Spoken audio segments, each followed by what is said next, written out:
Uh, Welcome everyone to our week's edition of our Welcome Change news series, where every week we hear from leading change makers on what works, what's next, and the role we can all play. My name is Maria Merola. I'm country director at Ashoka Argentina, and I also co-lead Hello World, Ashoka's work on migration and people on the move. And I'm thrilled to be speaking today with Ashoka fellow Mariana Ruenes from Mexico City. Mariana, welcome. So, thank you. Welcome, Thank Mariana. you. Super happy to have you here. So before we jump into the conversations, a few reminders for everyone in the room. First, this conversation will be in English, but it also will be, it's also available by simultaneous translation into Spanish. Si ustedes prefieren escuchar esta conversación en español, pueden a partir de ahora mismo utilizar el botón de interpretación que está en la parte de abajo de su pantalla de Zoom. Debería decir interpretación en español, hacen clic ahí y a partir de ahora pueden escuchar esta conversación en español. We will be together here for about 30 minutes. Mariana and I will talk for the first 15 to 20 minutes, and then we want to hear from you. So please be sure to add your questions into the Q&A section at the bottom of your Zoom screen. Please do it as soon as possible so we can take in your questions and make sure to address them in the just half an hour we have together today. So, okay, let's get started. As I said, I'm thrilled to be here today with Mariana, who since age 17 has been working to end modern-day slavery. Now her Mexico City-based networks equips businesses in such industries as travel as tourism with strategies to identify, report, and then ultimately prevent human trafficking and exploitation throughout Latin America. Her work is super important. I'm so thrilled that we can all get to listen to her and learn together on how we can all be change makers in this field. So Mariana, I would love for us to start by providing a little bit of context into this complex issue. In the last years, many of us have been hearing plenty of information on the importance of fighting and preventing human trafficking as one of the most important human rights issues of our times. Why did you and your organization move from a broader perspective into being very specific into engaging the private sector? Thank you, Maria, and thanks to everyone that is joining. Thank you very much as well, Veronica, that is doing the interpretation in Spanish. I think the first thing I need to say is that I come from the NGO world, and I had the opportunity to learn about human trafficking from survivors directly. And I think there is one particular story that has been core at thinking about trafficking, the problem of trafficking in a very different way. And that is the story of Anita. And Anita, being a minor, was not only exploited in her labor. That means that she was being exploited for domestic work at the house where she was, but she was also being sexually exploited in different hotels in the Mexico City area and the metropolitan area. And she was identified by someone that worked in one of these hotels, someone that was doing the cleaning in the rooms, saw that there was something wrong, saw some indicators, and actually helped her escape on his own. And at the time, the hotel, of course, didn't have any policy at all, any control of what was going on. And she was being surveilled during this whole time, and it was 4 years of exploitation that she endured. And I think her story her story is actually very representative of a huge human trafficking issue. And one of its main modalities, that is sexual exploitation.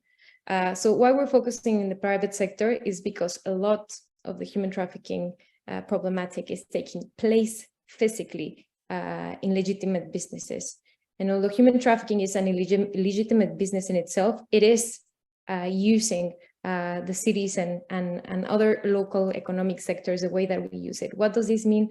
That victims actually travel like we travel, that victims actually use social media like we use it, that victims actually use financial services as we use it, and that we're not being able to identify it. Actually, less than 1% of the victims in the world are being identified. And I think in our work, being an NGO, we started engaging with the problem in a very NGO way. We did a lot of work in assisting victims in the reintegration process. But then I think listening to all of these stories, we started understanding that there were some tendencies. And I remember the first time I ever approached someone in the private sector.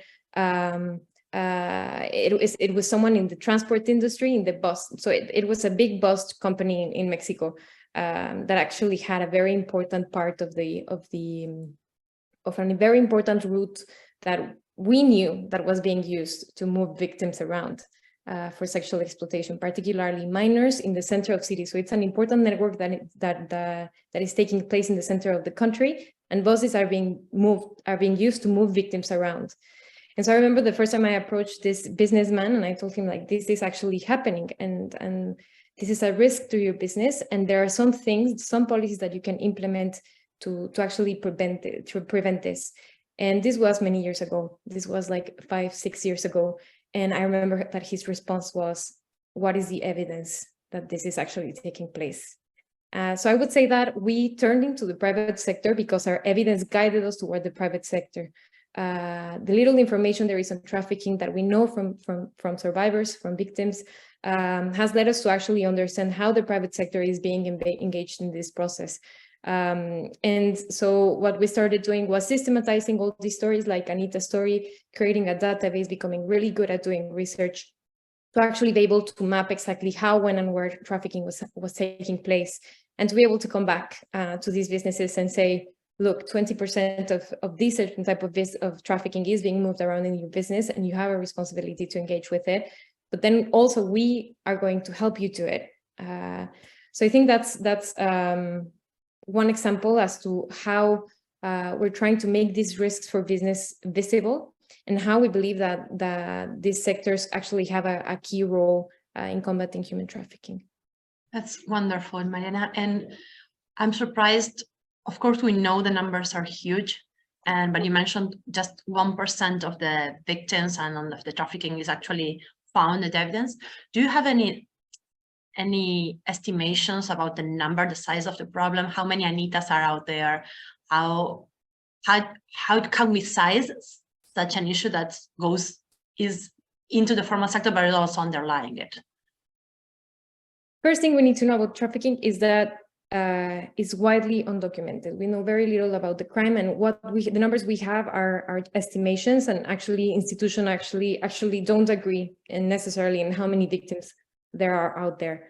But I think there's a general international agreement that there are around 25 or 27 million victims of modern slavery in the world any given day.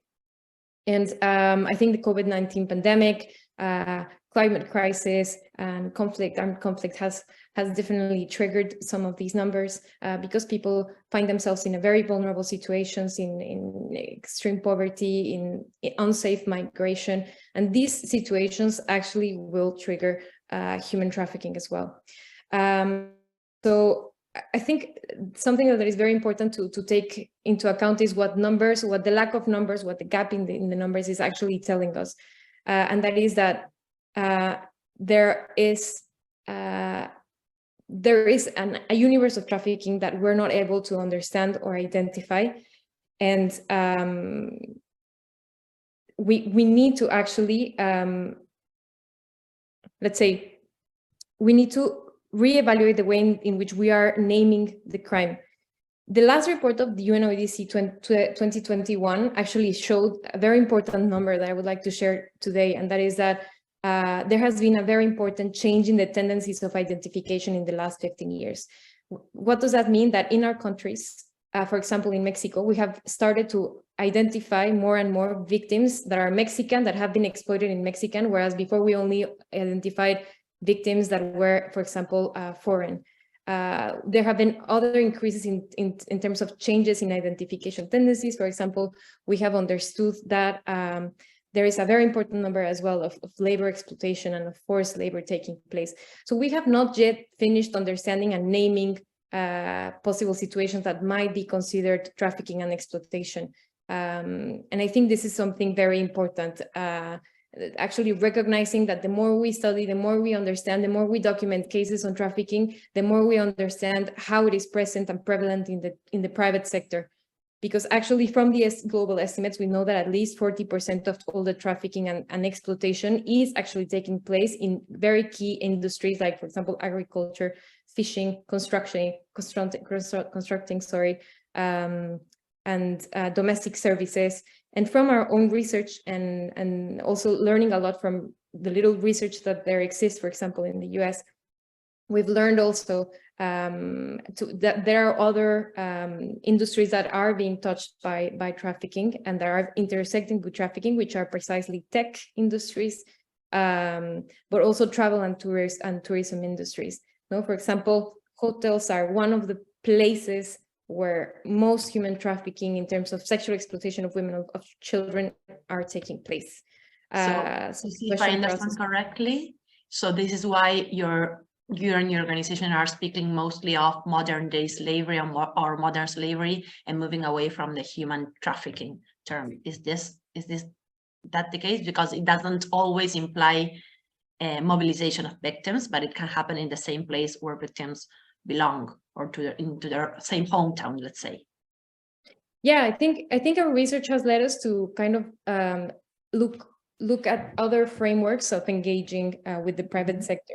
I think modern slavery is an umbrella term that has allowed us to talk about human trafficking in terms of what corresponds to organized crime, for example, at the same time that we're able to look into other forms of exploitation that are not necessarily trafficking, but that are taking place in the private sector. So, for example, I think a way that we can talk about modern slavery more clearly, and actually the decision we took politically of speaking about modern slavery came from our last research effort, in which we're engaging with the tourism sector.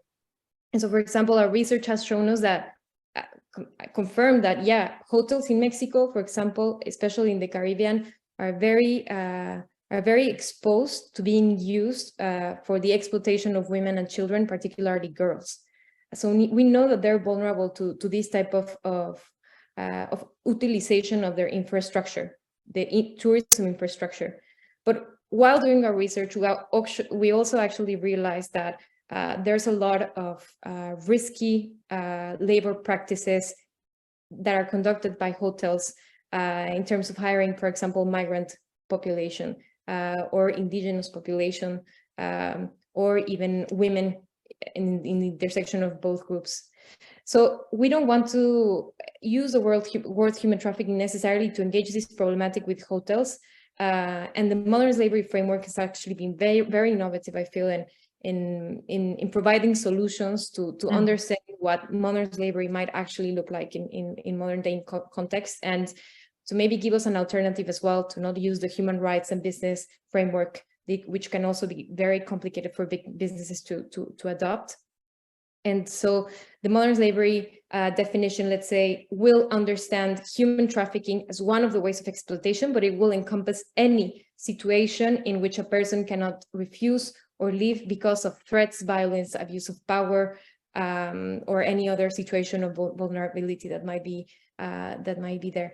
And if we actually saw the whole scale of trafficking and how it's embedded in local and global economies, I think we will be, and this is what we're aiming for, we will be including this conversation in the general sustainability agenda, because how the private sector is behaving and engaging with their local communities is something that needs to be taken into account. And that's where we're kind of developing as well a language to actually understand how to engage. And the last thing I would like to say about the modern slavery framework is that it is a framework that was designed for the private sector. It was initially developed in the UK in 2015. And we have a spillover in Latin America. We're starting to see in Mexico, for example, we have international hotel chains that have actually adopted practices because the UK Modern Slavery Act will oblige them to bring transparency on their whole supply chain and systems of operation. It might not be applied with the same rigor, but it's actually taking place. So so far, at least in terms of frameworks that we have available, the modern slavery framework has been very, very effective. Super interesting. I think that's super clear, Mariana. Going back into the business perspective, you often talk about slavery as a business risk that companies should increasingly take into account and use Can you explain the rationale behind this approach, and how do you see the evolution of business really taking this as a specific business risk instead of a social responsibility issue? Yeah, I think this has been a very interesting part of my job in the last few years. So transitioning from the NGO language and world into the business world, right? So trying to kind of align human rights objectives with business objectives, and I think it's a very tricky conversation. And what I've tried to learn to be able to do that work correctly is try to listen a lot to business owners, to actually understand as well their perspective and how sustainable our solutions, the solutions we're proposing, can actually be. Because let's talk, for example, the tourism sector, very important in Mexico. I think everyone has been to Cancun at some point or the other, but the Mexican Caribbean has a huge problem of sexual exploitation of minors, as I mentioned. So what can we learn from here? We know that there's like an international certification to help hotels prevent this type of behavior in their businesses, right? But we also know that these certifications actually reach also less than 1% of the whole industry, because it's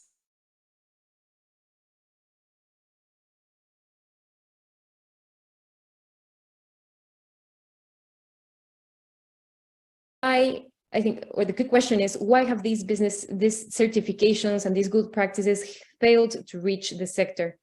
Why almost no hotel in that area has actual practices that are working in place to identify, to report trafficking, or to actually prevent informal hiring practices that might be harmful to people? And I think it's because we have not taken into consideration the people that will actually imply them in the design process. And it's very basic, but sometimes we assume, for example, that hotels have all the resources to implement certifications and that we can charge them money for that.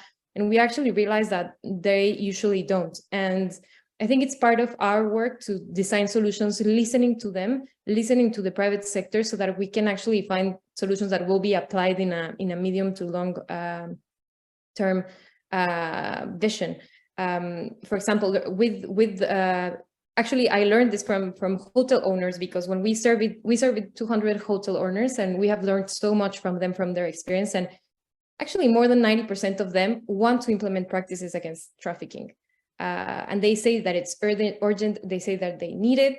But they, and interesting, they say one of their main motivations is that they feel that it's preventive for other businesses that might come with organized crime. So that implementing measures to inform that this type of behavior is not allowed in their hotel is something that will also prevent other organized crime businesses. And they also feel that there's a commercial value to doing it, but there are no economic resources or human resources to actually train the people, for example. Or distrust of authorities in Latin America is a big issue as well for us in terms of promoting reporting of victims. So we cannot actually design any solutions thinking of the private sector if we're not engaging with them. And so that's been my job lately, kind of trying to really understand sectors. So I've been trying to learn a lot about tech sectors and tourism and traveling, different industries and airplanes. I think we've had to understand sectors in this very wide span. But apparently that's what we need to understand as well, become experts in these sectors to also be able to bring in our knowledge of human trafficking and modern slavery in this broader sense to actually help them develop best practices for the businesses. Good. So you mentioned there is interest and then some degree of understanding from the businesses, not only the large ones, but the small to medium ones. There's enough money, lack of funding for really funding certification processes or capability building. And how do you actually do it then? How do you convene multiple stakeholders from the private sector to really create a change that's systemic and goes beyond case-to-case solution, as you were sharing before?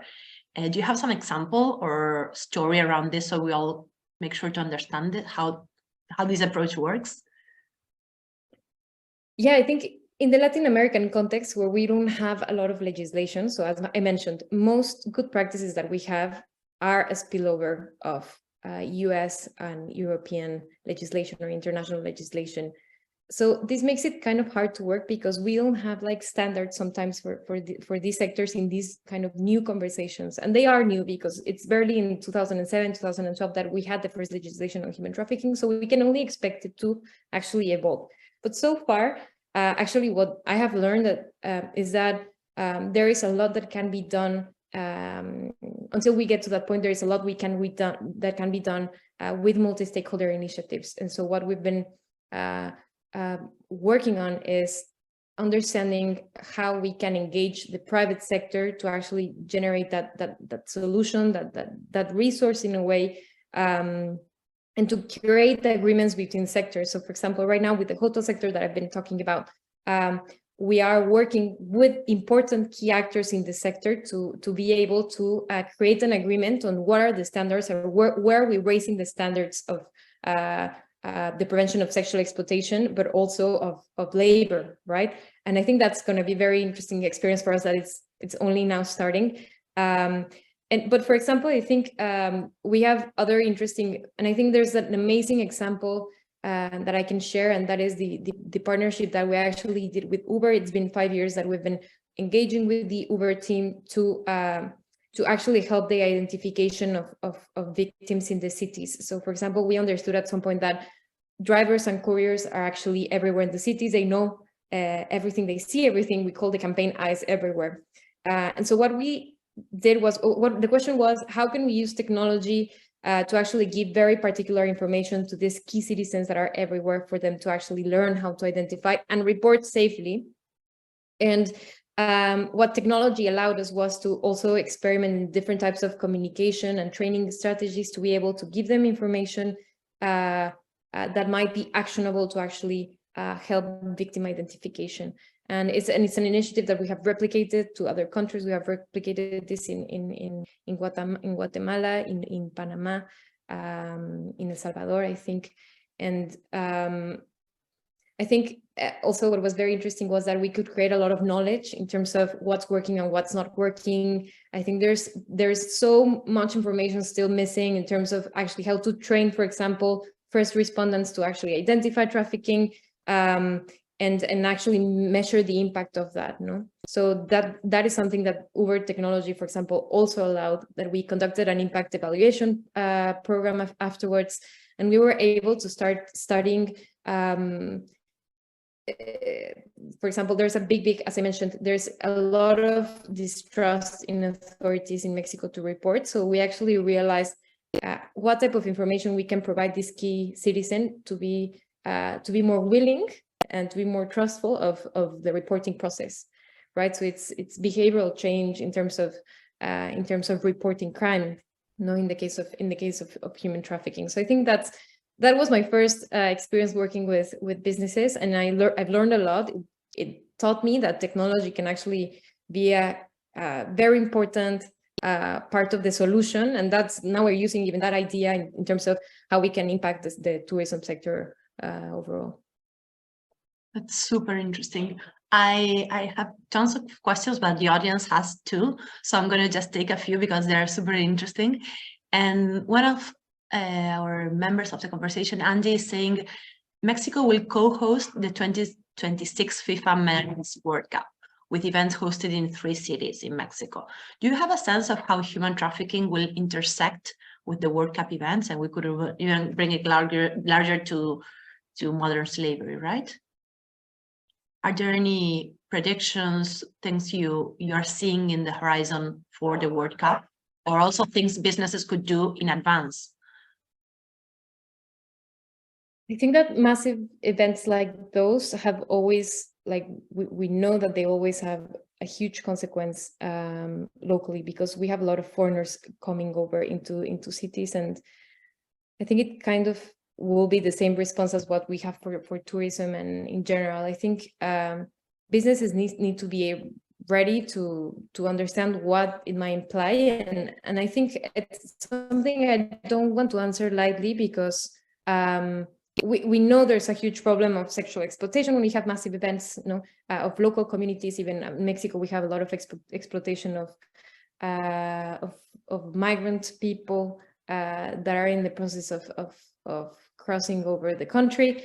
So we know it's a risk. I would just say each business has different responsibilities and different risks that they need to evaluate. It depends on the industry, it depends on the sector.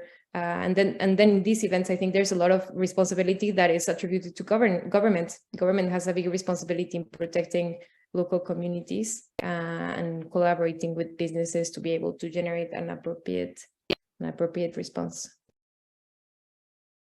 Thank you, Mariana. Another question coming from our audience is, have you thought on what kind of mindset change needs to happen for people involved in the different for the different stakeholders in modern slavery? So is there a key or specific mindset change you are targeting? I mean, talking about culture, and specifically if we're talking about the private sector, talking about culture in the workplace is something that it's something that must come from changing our vision, I think, in human rights protection and in terms of social corporate responsibility. Because we're talking about private sector right now, no, independently of thinking about, and I will make a general comment of what I think we need to start thinking about as well as a society in whole. But I think in terms of the private sector, this needs to be a priority. I mean, until lately, the whole sustainability conversation has been revolving around environment. Just a couple months ago, I was presenting this hotel sector report at the Inter-American Development Bank event on sustainability, so the Sustainability Week, and there was very little focus on gender issues and almost nothing in general human rights issues in terms of sustainability. And we forget that the sustainability goals have a lot in terms of development and comments, specifically in terms of labor, in terms of gender, in terms of violence. And businesses we still have so much to talk about and to do in terms of sustainability in businesses, and it goes environment and human rights are well combined. So I think there needs to be a big mind shift there. And also I would say for anyone from the private sector listening at this point, for example, for us, we're usually, some years ago, I would say we were usually sent with the HR areas of businesses, and then slowly we started engaging more and more with the policy and safety and operations areas of businesses, because what we're talking about is a matter of policy. No, it's not a matter of it's a matter of looking into the business risks and taking appropriate measures and being honest about it and saying, this is our plan to actually address this. No, it doesn't mean that we're going to be able to do it, because we understand that it can be very complicated, for example, when it comes to supply chains, but this is our plan on how to do it. And this is the international standard, and we're actually complying to that. We're being transparent, we're evaluating a risk, addressing it. Whereas I think before, I mean, I remember 5, 6, 7 years ago, businesses did not want to come close to me at all with this topic. They felt that they had nothing to do with them. Whereas today, I think we're having a very different conversation and very enthusiastic to see where it might lead. And in terms of, in general, I would say we need to actually learn more. We need to study to understand better what our role is in terms of how we consume and in terms of who we're giving our trust to. And this is becoming more and more a pressing issue. And I think we have the right to actually, and we have the duty as well to be informed into what we're spending our money and what type of businesses we're trusting. Do we believe in the same values? Do we share? And also kind of help support the projects that are actually doing things right. So yeah, having a whole conversation about tourism and World Cups and stuff, I think we need to change the way that we're tourists as well. We need to change the way that we're consuming. So that would be an open invitation as well to do some reflection and research on that individually. That's beautiful, Mariana. It's a beautiful segue for my last question. We are on time, but I think we have a couple of minutes to wrap up. But my last question would be this: what are you said you're excited about the work you're starting to do with businesses and the response you're getting. What's on the horizon you're hopeful from now? How would systemic change look like in 5, 10 years? what makes you hopeful and excited about the future? So I am very excited about our work with the tourism sector. I really believe that there's a big change that can be done there. The situation is so critical in the tourism sector in certain areas of the country, particularly. I think we can see an impact that will be very clear. I would like for there to be a standard for the whole tourism sector, not only taking into account hotels, but other tourism businesses, to make specifically trafficking and sexual exploitation of women and girls difficult in these areas where it has been well known, easy to actually have access to this type of situation. And I think I'd love to be a part of that. And we are designing some solutions for that. And hopefully we will be launching over the next years a training device, a digital training solution for these, that I know will be a long process. I think we will need to experiment on it, but I think we will be able to respond to the needs of business owners and actually help the tourism sector address this huge problem of sexual exploitation in the industry. So I think that's one, and I think that will be a big thing in itself. I would also say I think there's an international movement, and there's an international tendency right now in terms of having legislation in particular for the private sector. And there was some discussion about this in Mexico. There was a due diligence legislation for businesses that was being discussed, but there's still a long way to go. And I think that even though there's a lot of goodwill from the private sector, we'll still need legislation at some point to make this work in a national level. So, and even internationally, I think in Latin America, I hope that this good practice internationally that's been naming modern slavery, it's already being discussed in the European Union and in other countries. So hopefully I'll get to see that. And I am really excited about learning how to align this, because I do believe that the private sector has a big role to play in this. Thank you so much, Mariana, and it was super clear and a hopeful future for us all to look into. And I hope not only you, but we can all see this in the future and feel a little bit part of the citizen action and awareness that's needed to really stop this kind of complex problem. As we wrap up, I want to thank you again, Mariana. Of course, it's not only you, it's a community of teammates and businesses and concerned citizens, and a lot of other partners working to end modernized slavery and educating us all around it. I want to thank everyone for joining today and asking such important questions, so we can all see the problem more clearly and really acting to step into our role in naming, identifying, and stopping this problem. Please look out for a recording of today's conversation in a follow-up email. It will be uploaded in a few hours, and make sure to share it with whoever you think this conversation may be relevant to. And I'm thinking specifically about private business owners that can start seeing themselves as part of the solution. And next week, please be aware, we will meet again at Welcome Change. We'll be talking about successful community banking effort in Brazil. So we'll stay in Latin America, but travel a little bit more south. See you next week. Thank you again, Mariana, for all your wisdom and especially for all your work. And thank you everyone for joining and being with us here today. Thank you, Maria, and thanks everyone. Bye-bye.